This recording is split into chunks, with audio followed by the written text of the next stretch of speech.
The break room at Sacred Heart smelled like burnt coffee and fluorescent hum. Katie Morrison stood at the counter on a Tuesday morning, her hand steady as she poured lukewarm liquid into a ceramic mug that had belonged to someone else. The hospital never ran out of abandoned mugs. The hospital never ran out of anything except time. She was invisible. Deliberately. 2 years invisible, exactly as ordered. Her fingers moved to the inside of her jacket, a habit she developed in the locker room, during those 3-minute windows when she was alone. The faded patch was still there. SEAL Team 7. Stitched into the lining with thread that had almost the color of old blood. She touched it the way some people touched religious medals. Not a prayer. A confirmation. Proof she'd existed before Sacred Heart. Proof that somewhere, under layers of bureaucratic erasure, she was still Senior Chief Petty Officer Katie Morrison. The locker room door had swung shut behind her with a pneumatic hiss, and she'd let her hand fall away. By the time she'd walked back into the corridor, her posture had compressed. Her shoulders had rounded. The woman in the break room wasn't the same woman who'd rappelled from a UH-60M Black Hawk at 600 feet. The woman in the break room was apologetic about asking for fresh bandages. The woman in the break room said, "My apologies, doctor," when a resident demanded she move faster. Dr. Hargrove had entered through the opposite door, his tailored suit the color of aged leather. His shoes were Italian. Handmade. Katie knew the cost of those shoes because she'd seen them in the financial crimes section of a briefing she wasn't supposed to remember. Hargrove's shoes cost more than her truck payment. That detail had stayed with her. It shouldn't have, but it had. He didn't acknowledge her. Instead, he moved to the refrigerator, the one that smelled of mold and forgotten lunches, and he watched her in the reflection of its stainless steel door. Katie didn't look at him. She'd learned not to make eye contact. She'd learned not to exist in ways that required witnesses. Her hands wrapped around the mug, and they trembled, just barely, barely enough to make the coffee ripple. She pressed the ceramic against her abdomen, steadying herself through contact, a trick she'd learned in 2004 when her hands wouldn't stop shaking after carrying 3 children out of a burning compound in Helmand Province. The trembling stopped. Her fingers went still. Hargrove turned. She felt the weight of his attention the way you feel pressure changes before a storm. He was looking at her hands. Not her face. Her hands. The scar tissue patterns were visible in certain light, the specific burn configuration from carrying children through fire, the way the skin had colloided across her knuckles in a pattern that didn't match any standard injury narrative. Combat medic muscle memory lived in those hands. Those hands knew how to find a femoral artery in darkness. Those hands knew how to crimp a bleeding artery without cutting it. Those hands knew things that a nurse with a degree from San Diego State shouldn't know. His eyes narrowed for exactly 2 seconds. Then he looked away. Katie held her breath and didn't release it until his footsteps had crossed the linoleum tile and disappeared toward the physician's lounge. The coffee had gone cold. She drank it anyway, standing alone in the fluorescent light that buzzed like cicadas in late summer. The ER doors opened at 0700 hours. That was military time, hospital standard. Katie didn't think in civilian hours anymore. Her shift was 0700 to 1900, 12 hours of controlled chaos and invisible competence. The hospital had no idea who she was. The hospital had no idea that the nurse assisting in Bay 3 had extracted 17 civilians under fire from a compound that technically didn't exist in any official capacity. The hospital had no idea that its paperwork was beautiful fiction. She pushed a stretcher at 0715. The wheel squeaked against tile, the sound of her presence, the only announcement she made. An 8-year-old came in with a fractured radius. Katie's hands moved with practiced efficiency. Splint here. Ice there. Voice soft as rain, your arm is very brave. You're going to be okay. The boy's mother watched her with the kind of gratitude that made Katie's chest tight. Gratitude was dangerous. Gratitude meant people noticed you. Gratitude meant people asked questions. The charting took 15 minutes. Katie's notations were meticulous. Every vital sign documented with the precision of someone filing an after-action report. Heart rate 88, regular. Respiratory rate 16. Temperature 98.6. The notes flowed with the exact observations that would hold up under scrutiny, because everything she wrote held up under scrutiny. That was the problem, and she was beginning to understand that it was, in fact, a problem. Meticulous charting drew attention. Meticulous charting suggested someone with training beyond standard nursing protocols. By 0900 hours, she'd assisted with 2 lacerations, 1 possible mild concussion, and a medication administration that required her to talk a panicking father through the procedure while keeping her own voice level as a surgical instrument. The ER nurses had stopped looking at her directly. They'd started looking past her. This was what invisibility felt like when it worked. This was what she'd been ordered to become. She moved through the ER the way water moves through a sieve, present but not substantial. The fluorescent lights overhead hummed their endless mechanical song. The heart monitors in the trauma bays created a polyrhythmic backdrop, each patient's heartbeat a distinct percussive element in the symphony of the hospital. Katie could count 6 different rhythms from the central nursing station. She could identify which one was abnormal. She could categorize the abnormality. She could predict what would happen in the next 7 minutes with a level of certainty that made her stomach turn. But she didn't say anything. She charted instead. The afternoon brought the usual crowd. A woman with chest pain who was probably fine. A teenager with a sprained ankle who made jokes to hide his fear. An elderly man with pneumonia in his lower left lobe that nobody would catch because everyone was moving too fast. Katie pulled his file and read the preliminary chest X-ray report. The radiologist had missed it. The ER resident had missed it. The attending would miss it unless someone told him specifically where to look. She said nothing. She finished her charting and moved to the next patient. The break room at 1400 hours was less crowded. Katie sat in the corner, away from the windows. Her hands lay flat on the table, and she studied them the way a mechanic might study an engine block that had started making unfamiliar sounds. The scar tissue was more visible in natural light. The burn patterns from the 2004 fire in Helmand Province had faded from bright red to the dull pink of very old wounds, but they were still identifiable to anyone who knew what to look for. Anyone with actual combat medicine training would see them and know. Anyone with classified clearance would see them and know. Anyone else would just see an older nurse with unusual scarring and assume it was a kitchen accident or a car fire or some civilian tragedy. Her phone buzzed.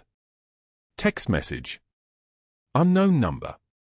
The message read, "Package arrived. Stand by for contact." Katie deleted it without responding. She knew who it was from. She knew what it meant. She also knew that standing by was the most dangerous thing she could do, because standing by meant waiting for something to end, and endings were the one thing she'd never been good at managing.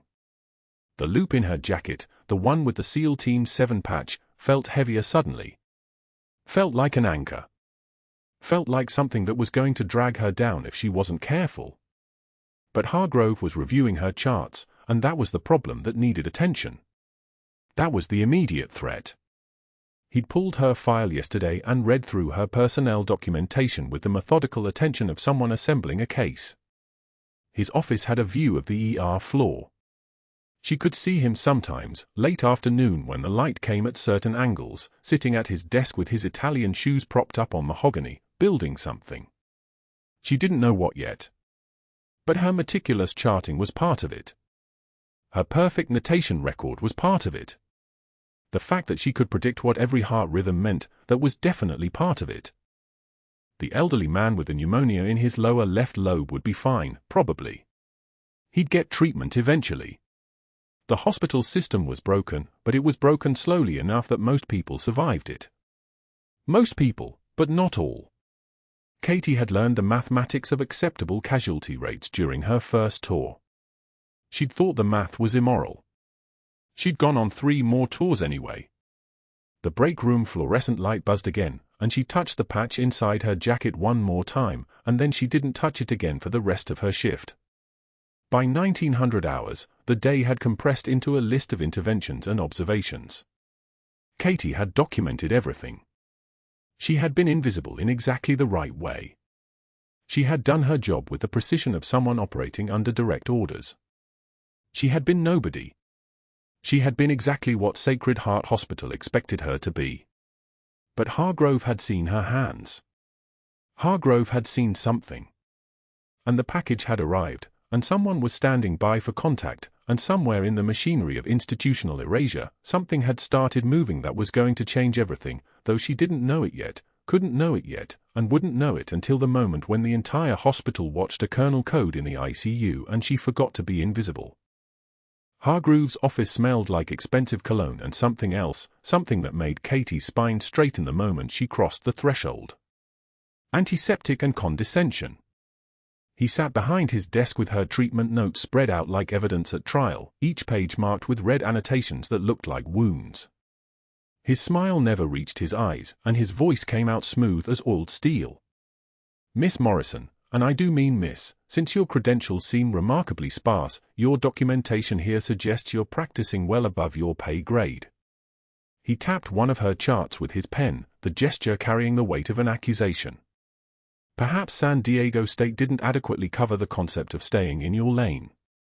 Katie took one measured breath. Her hands remained still on her lap. Sir, I documented what I observed. The patient's presenting symptoms warranted immediate cardiology consultation. The presentation was textbook acute coronary syndrome. What the presentation warranted, Hargrove interrupted, his voice dropping to something that sounded like a predator's purr, was for you to follow protocols. Not play physician. Not second-guess my assessment. He leaned back in his chair, studying her the way a collector might study a specimen pinned to a board. Your independence is becoming a problem, Nurse Morrison. A real problem. The first public humiliation arrived the next morning.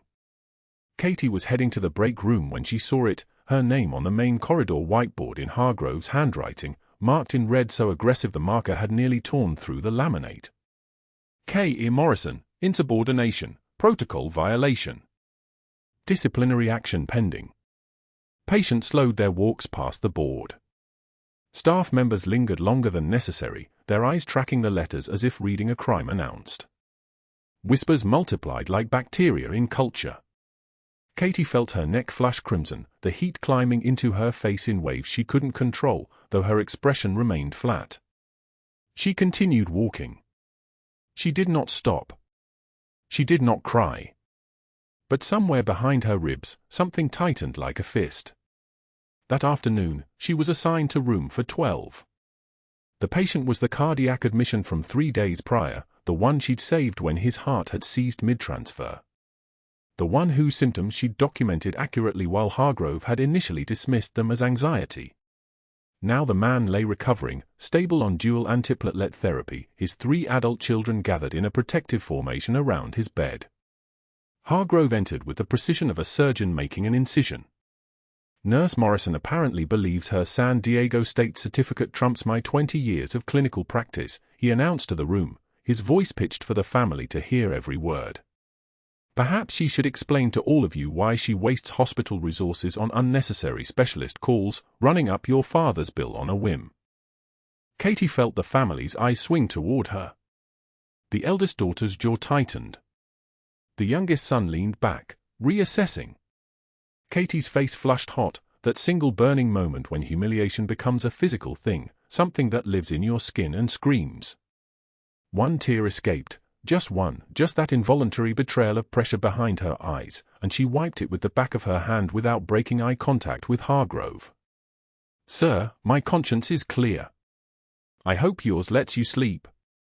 The room went so quiet you could hear the 4 pumps' mechanical whisper counting drops. Hargrove's smile flickered. Something dangerous moved behind his eyes. But he turned and walked out without another word, his exit carrying the precision of a retreat disguised as a departure. The break room exodus came at lunch. Katie sat down with her salad at the table where she'd eaten for 2 years, where Jenny had borrowed her stethoscope last week, where Marcus had complained about the new charting software and everyone had laughed.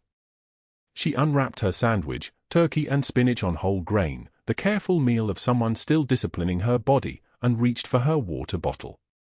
Then she noticed the silence. It wasn't sudden. It was synchronized. Jenny stood up first, gathering her lunch tray with the mechanical precision of someone following choreography. Then Marcus. Then the two PRNs who'd covered her shifts. Within 8 seconds, the entire table had mobilized, moving together toward the far corner of the break room like a school of fish responding to a predator's presence. They didn't speak. They didn't make eye contact. They simply left, the message transmitted through absence rather than words. Katie continued eating. Each bite was mechanical. Across the room, conversations resumed, carefully calibrated whispers that came into focus just enough for her to know they were about her, then dropped back down to that careful hospital murmur. She existed now in a bubble of empty space, the chairs around her vacant, the table abandoned. Hargrove had given his performance. The staff had learned their roles. Nobody was going to sit with the insubordinate nurse. But that wasn't the worst part. The worst part was realizing that Hargrove hadn't built this alone. This kind of orchestration required coordination. Someone had called and suggested the break room exodus. Someone had mentioned the whiteboard. Someone had amplified the message from one doctor's opinion into an institutional consensus that Katie Morrison was a problem. She set down her sandwich, no longer hungry. Down in the ICU, on the 3rd floor below where she now sat in deliberate isolation, a new patient chart had been created. Admission notes, preliminary workup, the careful documentation of a man named Michael Chen, Colonel, age 34, training accident, tension pneumothorax, stable. His medical history was clean. His family emergency contact was listed as pending. The chart sat in the system like a piece that had been placed on a board, though Katie couldn't see it yet. She would walk past his room twice over the next shift and never look inside, never recognize the eyes of the 8-year-old boy she'd pulled from a burning compound in Helmand Province 2 decades ago, now grown into a warrior whose life she'd saved once already without knowing it. What she also didn't know, Hargrove was making calls. He dialed board member Davidson at home, the same board member whose Tahoe vacation property Hargrove's consulting fees had mysteriously helped finance. We may have a credential issue with one of our ER nurses. I'd appreciate the board's attention to a formal investigation. For liability purposes, you understand. Then he'd called San Diego State's nursing program directly, his voice carefully calibrated to sound concerned rather than accusatory. I'm attempting to verify employment records for a Katie Morrison, nursing degree, graduated 2003. The registrar's confusion had been audible even through the phone line. I'm not finding anyone by that name in our system. Not in 2003, not any year actually. Are you certain of the institution? Perfect. Hargrove had documented the call with meticulous precision, creating a paper trail that looked like diligence rather than destruction. Next, he'd contacted a private investigation firm specializing in background verification for healthcare institutions. I need a complete employment history check. Something's not adding up with this nurse's credentials. Education verification, reference checks, everything. The preliminary report had arrived within 48 hours, and what it revealed was precisely what Hargrove had suspected: Katie Morrison's record had gaps. Military service listed but somehow incomplete. References that existed but didn't quite track. An employment history that seemed to skip certain years entirely. The termination would write itself now. He just had to wait for the moment. Katie wiped her hands on her scrubs and stood to leave the break room, her lunch half finished. As she passed the far table, she heard Jenny laugh, a bright, false sound that cut off the moment Katie was past. She kept walking. She didn't flinch. She didn't turn around. But somewhere in the machinery of institutional erasure, something had begun moving that would change everything. Somewhere, a package sat waiting to be delivered. Somewhere, someone was standing by for contact. And somewhere, a classified line that Katie thought had been dead for 2 decades was about to ring, though she didn't know it yet, couldn't know it yet, and wouldn't know it until the moment when a colonel coded in the ICU and she forgot to be invisible.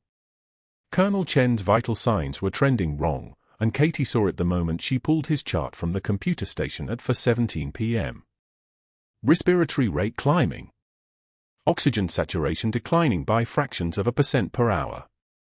The numbers themselves looked almost normal, still within acceptable ranges, but the trajectory was a straight line toward crisis. Tension pneumothorax developing. She could feel it the way a pilot feels an engine losing thrust. Not yet catastrophic. Getting there fast. She walked to his room in the ICU. The monitors displayed their steady green mountains of electrical activity, but she'd learned to read the spaces between the numbers, the subtle failures written in millimeter movements. Chen's chest rose and fell with increasing effort. His lips had that faint bluish tint that civilians missed but combat medics never did. She'd seen that color in Kandahar. She'd seen it in 19 different villages across Helmand Province. She knew what came next. Katie reached for the clipboard at the foot of his bed and read Hargrove's order in handwriting sharp enough to draw blood, patient stable. No non-essential nursing assessments. Minimal interruption for rest. Patient specifically requested privacy. The order was dated that morning, stamped with Hargrove's initials, clear as a weapon. What Hargrove didn't know was that Colonel Chen had been unconscious when the order was written. What he didn't know was that Katie had assisted in Chen's admission, had heard the ER nurse tell Hargrove that Chen hadn't spoken, hadn't requested anything, hadn't done anything but breathe and survived the emergency surgery that had saved his life 12 hours earlier. The order was a cage. Hargrove had built it with perfect institutional precision. Katie documented her observations in the chart, respiratory rate 24 and trending upward. O2 sat 94% and trending downward. Breath sounds diminished on right side. Patient appears in mild respiratory distress. Instructed by Dr. Hargrove not to intervene per written order dated 0600 hours. She watched the words appear on the screen, each one a violation of every instinct she possessed. She was documenting her own paralysis. Creating a paper trail of her own failure to act. But that was the game now. That was what happened when your medical license depended on a nursing school that didn't exist and a personnel file that had been surgically erased by federal order. She logged out and walked to the nurses' station where Carla, the charge nurse, was reviewing staffing assignments for the week. Carla was competent, genuinely good at her job, which made her complicity worse somehow. She looked up as Katie approached, and her expression shifted into the careful neutrality of someone who'd been told not to make eye contact with the plague. Chen's respiratory rate is climbing, Katie said quietly. O2 sat trending down. I think he's developing a tension pneumothorax. Carla set down her pen with deliberate slowness. She didn't look at Katie's eyes, didn't acknowledge the weight of what she was saying. Dr. Hargrove left explicit orders. The orders are wrong. Katie. Carla's voice dropped to a register that was almost kind, which somehow made it worse. You're already on thin ice. You know that. The whiteboard incident. The staff complaints. The HR investigation. You document your concerns, you step back, and you let the covering physician manage the patient. Katie's jaw tightened. In Helmand Province, she'd made medical decisions in thunderstorms and darkness and the screaming aftermath of explosions.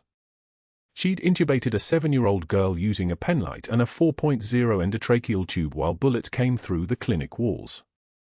She'd performed emergency cricothyrotomy with a tactical knife on a green beret with no time for consent because the alternative was watching him suffocate. Her hands had held lives together when the world was ending.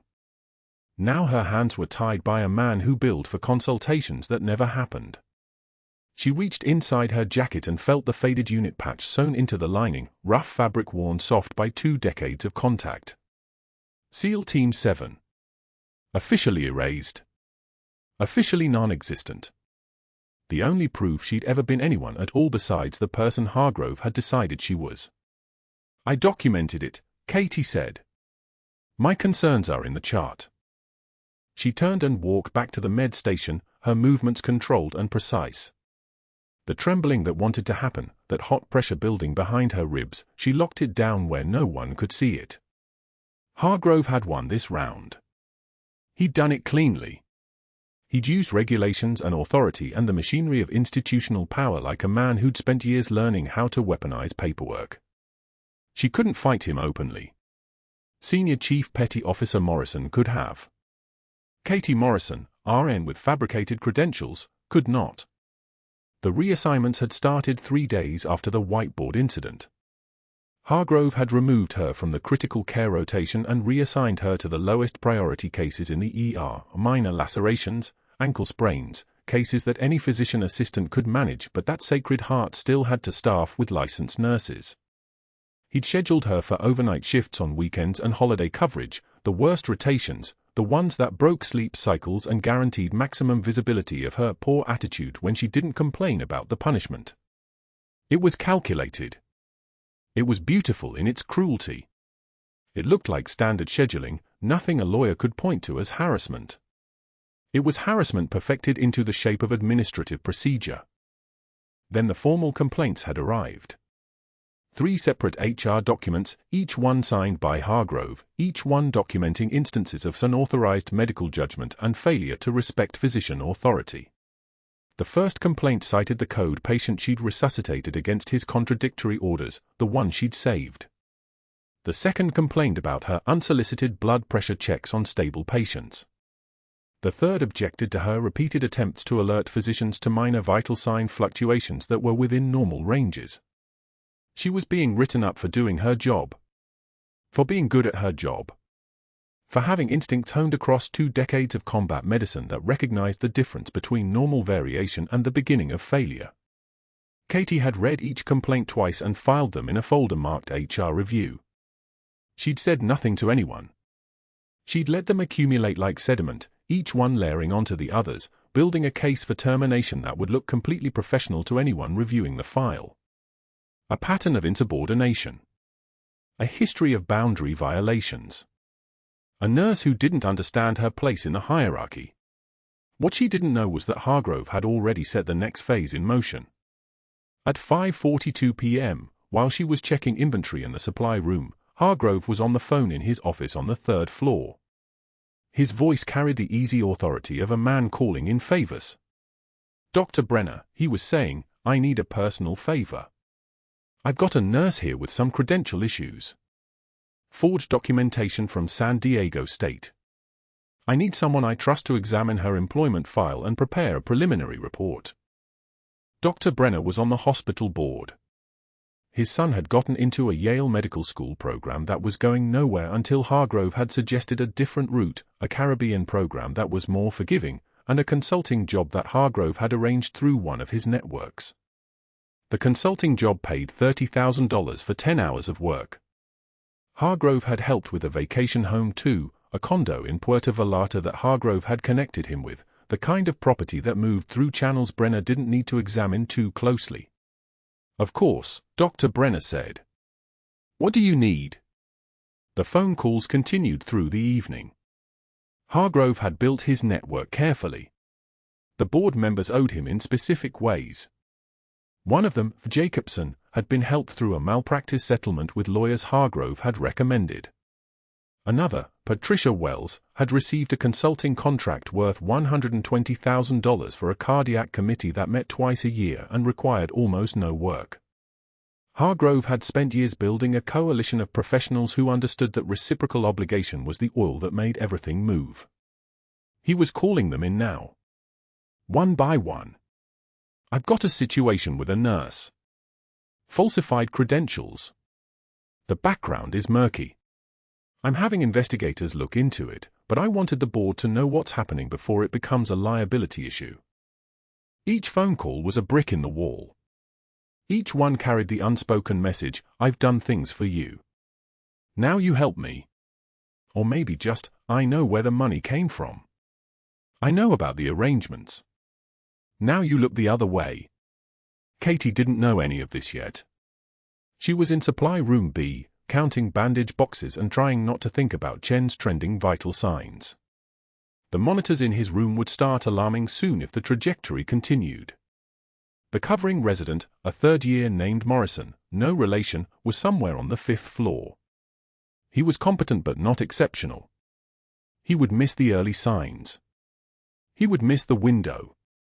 At 6:15 p.m., as Katie was restocking gloves, her phone buzzed with a calendar notification.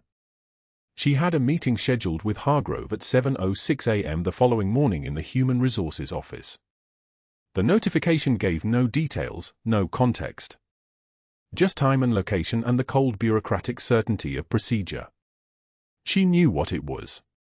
The next stage. The investigation. The credentials review. Somewhere, investigators were being hired. Somewhere, people were being asked to look closely at a nursing school in San Diego that existed only on paperwork. Somewhere, someone was preparing to demonstrate that Katie Morrison's entire employment history was built on documentation that wouldn't survive scrutiny. Hargrove had moved from social attacks into something more strategic. Something harder to fight. Something that looked, from the outside, like legitimate institutional procedure. But that wasn't the worst part. The worst part was that Chen's oxygen saturation had dropped to 91% by 6:33 p.m., and the covering resident still hadn't checked on him. The worst part was that Katie could see the trajectory with the clarity of someone who'd read this script across 2 decades of combat medicine. The worst part was that she was trapped by regulations and paperwork and a personnel file that would collapse the moment anyone examined it carefully. She was still in the supply room when the monitor alarm started screaming from the ICU. High-pitched. Insistent. The sound of a patient whose oxygen was failing. The sound of systems beginning to cascade into failure. The sound of everything she'd trained for and everything she'd lost permission to do, happening at the same moment. Katie stood motionless between the shelves of sterile supplies.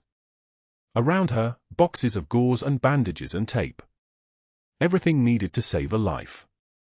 Everything locked behind the simple fact that she wasn't allowed to reach for it. The alarm continued.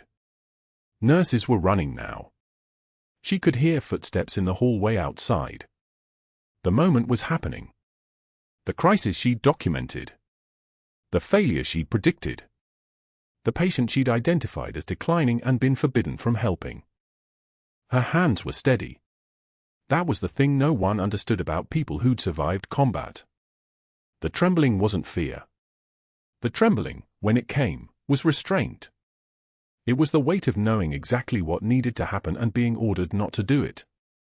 Katie walked slowly toward the ICU, moving with the measured pace of someone who'd been a ghost in this hospital for 2 years and had no interest in changing that. She moved like she was going to check on a different patient. She moved like she didn't hear the alarm. She moved like she was just a nurse, going through her shift, performing her duties, asking nothing and expecting nothing. But as she passed the supply room threshold, as she felt the hum of the fluorescent lights overhead and the cold recycled hospital air against her skin, something inside her shifted. Something that had been locked down since Helmand Province began to surface. Not anger. Not fear. Something older and colder and more dangerous than either. Something that had been sleeping inside Senior Chief Petty Officer Morrison for 2 years while Dr. Hargrove built his case against a ghost. The monitor alarm continued. The covering resident was moving fast now, heading toward Chen's room. But he wouldn't be in time. Not for what was happening. Not for the tension building in Chen's chest. Not for the cascade that Katie had watched develop across 5 hours of careful observation and forced inaction. She had one choice left. One thing she could do that was still within her authority as a nurse. One action that would either save a life or end her career entirely. Katie Morrison took a breath. She pressed her hand against the faded unit patch sewn inside her jacket lining. And she started running toward the ICU. Shift change chaos arrived at 7 p.m. sharp. Nurses overlapping with the evening crew, physicians transitioning at the nursing station, the on-call attending still 7 minutes out in traffic according to the dispatch log taped to the wall. Katie Morrison was charting Colonel Chen's vitals when his monitor began to scream. The sound cut through the ICU like a blade. Not a flat line, worse. A chaotic tachycardia that didn't match the rhythm. Chen's oxygen saturation plummeted from 94 to 87 to 72 in 12 seconds.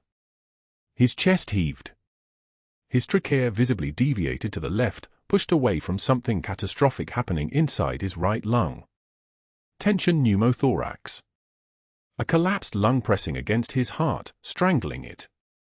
The covering resident, a fourth-year named Morrison, no relation, froze in the doorway of the ICU, phone already in his hand, scanning for the on-call attending's number with fingers that shook. 30 seconds had passed. Chen's sat dropped to 61. He was dying in front of them. Katie didn't hesitate. Didn't call for permission. 20 years of combat medicine, 2 decades of keeping soldiers alive in conditions that would have broken civilian protocols into pieces, overrode every institutional restraint that Hargrove had tried to build around her. She moved toward the crash cart with the fluid precision of someone who'd performed this procedure under mortar fire, not in a controlled hospital environment with backup 6 minutes away. Her hands moved on their own. 14-gauge angiocath needle, she said to the nearest nurse. Not a request. A command, delivered with the flat authority of someone accustomed to being obeyed. The nurse moved without questioning. Katie was already prepping the site, her fingers finding the second intercostal space, mid-clavicular line, with a muscle memory of surgical repetition.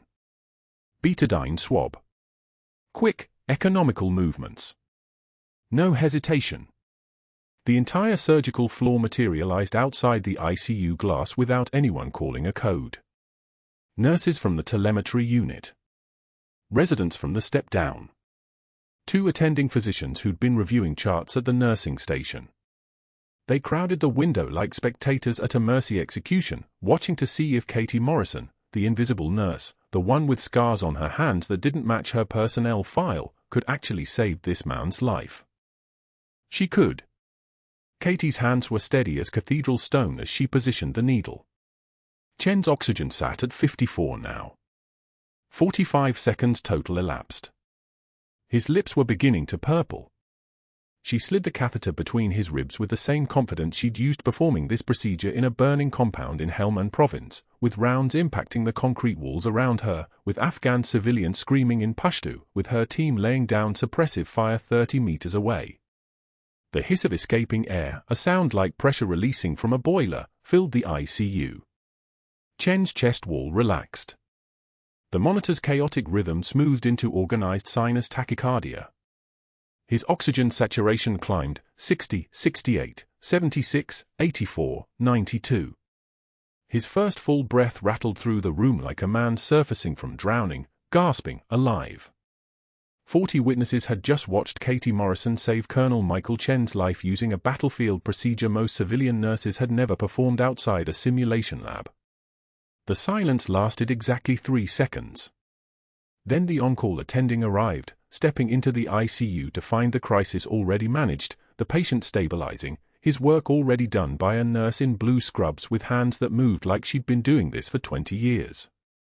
Because she had. Dr. Hargrove arrived 6 minutes later. Security had called him. By the time he reached the ICU, Katie was already documenting the intervention with meticulous precision, her charting exactly matching the medical records that investigators would later use to contradict his phantom billing. Her hands were steady. Her voice was level. She reported the intervention to him in 12 words: tension pneumothorax. Needle decompression successful. Vital sign stable now. Hargrove went white, then red, the color rising through his neck like floodwater. This wasn't supposed to happen. This wasn't the narrative.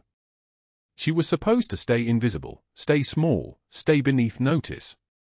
Instead, she'd just performed an emergency procedure in front of 40 witnesses, including 2 attending physicians, 3 residents, and every nurse on the surgical floor. She'd just become hospital legend. She'd just become impossible to erase. He made his calls immediately, stepping into the hallway with his phone pressed against his ear like a weapon. Board member Davidson first, we need an emergency investigation. Tonight. I don't care about procedure. Then the private investigator he'd been cultivating, I need everything on Morrison by morning. Every gap. Every inconsistency. I'll triple your rate. San Diego State Nursing Administration again. I need written confirmation that no Katie Morrison ever attended your program. I need it in writing. Then hospital security, his voice dropping to something cold and mechanical. Prepare termination protocols. Falsified employment records. I want her gone before the night shift ends. 3 hours after Katie saved Chen's life in front of the entire surgical floor, Security Chief Marcus appeared at the nurse's station with a cardboard box and an expression of regret that had been carefully rehearsed. The time was 10:13 p.m. Katie had 14 minutes left on her shift. Katie Morrison, he said quietly, aware of the dozen eyes watching from the charting stations. You're being placed on immediate administrative leave pending investigation into falsified employment credentials. Please collect your personal belongings. The hallway went silent except for the ventilators humming their mechanical rhythm. Katie's hands remained steady as she moved to her locker, but something inside her fractured into pieces she didn't know how to reassemble. She loaded the cardboard box methodically. Her spare scrubs, folded with hospital precision. The coffee mug Maya had decorated in second grade with glitter and permanent marker. The family photo from her locker, Maya at 8, standing in front of the San Diego Zoo, smiling with the confidence of a child who believed her mother was invincible. She touched the faded unit patch sewn inside her jacket lining one final time, the SEAL Team 7 insignia that had been her only proof she'd ever existed as anything other than a civilian nurse. Then she walked out. Security escorted her through the ER corridors, past the whiteboard in the hallway still listing her protocol violations in Hargrove's precise handwriting. Past Dr. Hargrove himself, standing near the trauma bay with crossed arms and an expression of vindicated satisfaction, the expression of a man who'd just eliminated his threat. Past the glass ICU window where 40 witnesses watched her leave with a cardboard box containing everything she'd allowed herself to have in San Diego for 2 years. Rain had started falling when she reached her car. Heavy rain, the kind that hammered the parking lot like applause, each drop hitting the asphalt with enough force to bounce. She sat in the driver's seat for 20 minutes without starting the engine, staring at the cardboard box on the passenger seat, understanding with terrible clarity that Hargrove had finally succeeded. He'd made her disappear the way she'd been ordered to disappear after Helmand Province, silently, officially, with no one to contradict the narrative. At her kitchen table that night, still wearing her scrubs because she'd been too hollowed out to change, Katie Morrison sobbed into her hands. Not the silent tears of resignation. Not the quiet crying of someone accepting their fate. This was the breaking of someone who'd held everything together for 2 decades, who'd been told to stay invisible and had obeyed, who'd saved a child in Helmand Province and had never been allowed to acknowledge that it had happened, who'd just saved his life again and had been fired for it. When Maya found her at 9:17 p.m., hours before her shift was supposed to end at midnight, her daughter stood in the kitchen doorway in her pajamas, holding her stuffed wolf, and asked in a small, confused voice that shattered what little remained, "Mommy, why are you home early? Did something bad happen?" Katie couldn't answer. She pulled Maya close, buried her face in her daughter's hair, and finally allowed herself to understand that the invisible life was over. The question now was whether anyone would care enough to find out what it had cost her. The rain kept falling. The ventilators at Sacred Heart kept humming. And in the ICU, Colonel Chen lay awake in his hospital bed, alive because of the woman who'd saved his life as a child and had just been erased from the institution that had witnessed her miracles. The morning Katie pushed through Sacred Heart's employee entrance, she kept her eyes down and moved like a ghost through familiar corridors. Termination paperwork folded in her scrub pocket. Final paycheck direct deposited, but she needed the official receipt, the closure of what she'd tried so hard to be invisible within. The hallway smelled like bleach and broken promises. Nurses she'd worked beside for 2 years suddenly found urgent business in supply closets when she approached. She understood. Fear was contagious. Hargrove had infected the entire institution with it. The ICU was her last stop. One of the cardiac monitors needed her signature on a maintenance log, small task, clerical justification to be here one final time. She kept moving, shoulders rolled inward, the posture of someone who'd learned to take up less space. But as she turned the corner toward the nurse's station, a stretcher was being wheeled into Bay 7. An older man, olive-skinned, his chest rising and falling in the mechanical rhythm of a ventilator. His eyes fixed on her face with the intensity of recognition that stopped her heart. The Palestinian cardiologist's name was Bashir al-Rafi. He'd been airlifted from the airport clinic where he'd suffered acute myocardial infarction. He was trying to speak, but the endotracheal tube prevented it. His eyes locked onto Katie's and he began making sounds, desperate articulations around the breathing tube. A nurse was adjusting his sedation, but al-Rafi's hand shot out and gripped Katie's wrist with surprising strength. He managed it. 4 words, fractured English, each one a hammer strike. You. American. Devil. Woman. The room froze. Staff turned. Katie's hand trembled, not from fear but from the vertigo of a memory she'd spent 19 years trying to bury. Helmand Province. A burning compound. Children. Fire. And a man's face, younger then, rage-filled, watching as she carried his family from the flames.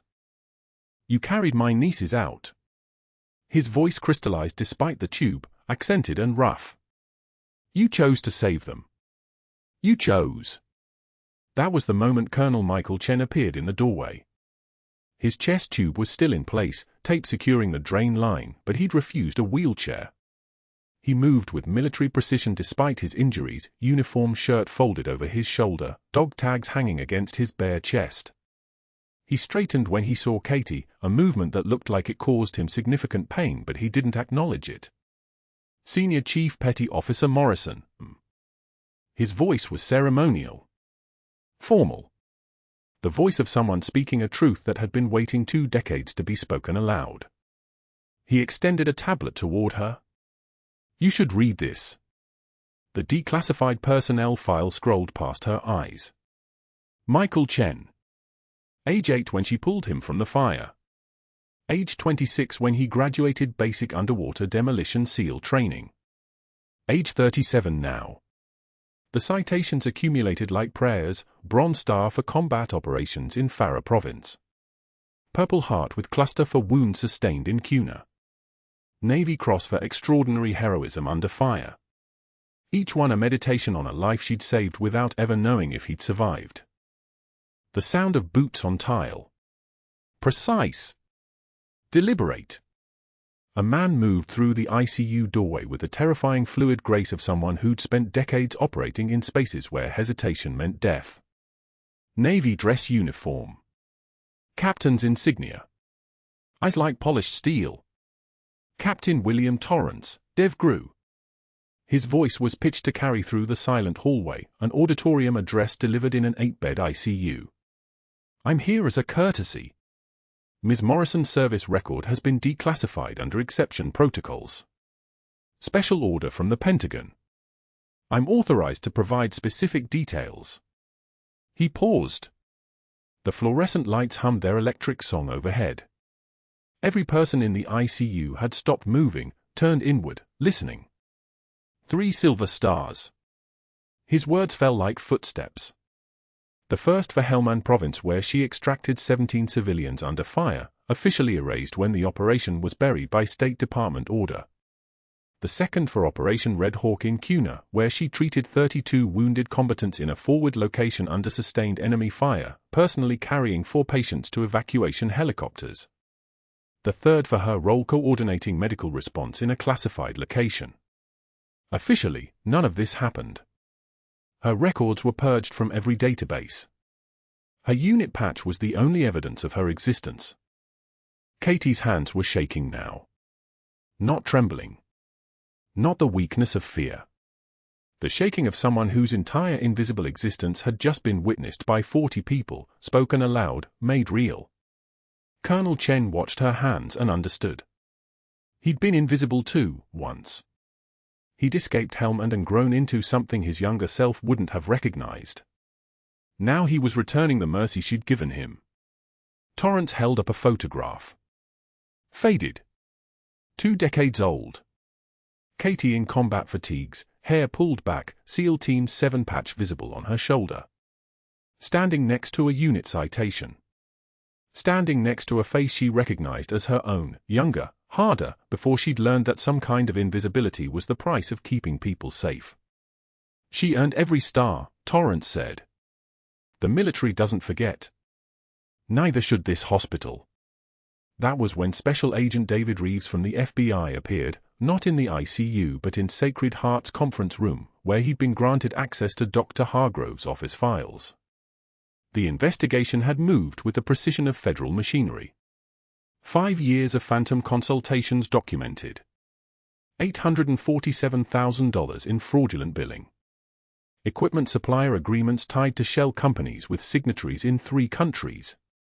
Board member Davidson had cooperated within 6 hours, his immunity agreement contingent on providing complete email records. The house of cards collapsed in 72 hours. Hargrove's medical license was suspended. His employment was terminated with cause, which voided his contract and his benefits entirely. His wife filed for divorce on day 4, after the first news cycle ran with the story. Prominent ER director charged in massive fraud scheme had fired decorated war hero who discovered his crimes. Katie's name was redacted from official documents due to her still classified service history, but the hospital staff knew. The same nurses who'd executed their synchronized break room exodus now approached her with stammering apologies. Jenny actually cried, her words tumbling over each other. "We thought you were lying. We thought Dr. Hargrove was protecting us. We should have trusted what we saw." Katie's response was precise and measured. "You trusted the system. I understand. Just remember that sometimes courage means trusting what you see over what you're told to believe." 2 weeks after her termination, on a Tuesday afternoon in January, Katie drove past a strip mall on Miramar Road. Between a cell phone repair kiosk and a tax preparation service, Dr. Hargrove sat at a folding table wearing a discount polo shirt with a health insurance company logo. He was distributing pamphlets to disinterested shoppers, his hands making tired gestures toward brochures about supplemental coverage. She watched him for one moment as her car passed. He looked up. Their eyes met. And Katie didn't slow down, didn't smile, didn't acknowledge anything except that instant of mutual recognition. A man who'd built an empire on fraud, now reduced to commission sales and the perpetual terror of federal prosecution. In her rearview mirror, he returned to his stack of flyers. The new office overlooked the San Diego VA hospital's main campus, morning light streaming through windows that framed the naval base in the distance like a benediction. Katie stood in her Director of Emergency Medicine blazer, reviewing staffing schedules with her assistant director. Colonel Chen had personally requested her for this position. His recommendation carried weight that transcended bureaucratic resistance. The VA had created the role specifically for her, a bridge between military combat medicine and civilian emergency care, designed to leverage her classified experience for medical training. On her desk sat a framed photograph from the official opening ceremony. Maya stood beside her, now old enough to understand why certain conversations had always been deflected, why some nights her mother woke from nightmares she wouldn't explain. Rear admirals had read her citations aloud. 43 nurses from Sacred Heart requested attendance and came anyway. In the corner of her office, the faded SEAL Team 7 unit patch from her jacket lining was now framed and displayed, no longer hidden but shown with quiet pride, evidence finally allowed to exist in the light. Below it, her Navy Cross citation. Below that, a handwritten note from Bashir al-Rofi. "You taught me that honor is not about which flag you serve, but what you do when no one requires you to act except your own conscience." Katie had added one line below his words in her own handwriting, a truth learned across 2 decades of service both acknowledged and erased. True class is what you do when the lights go out.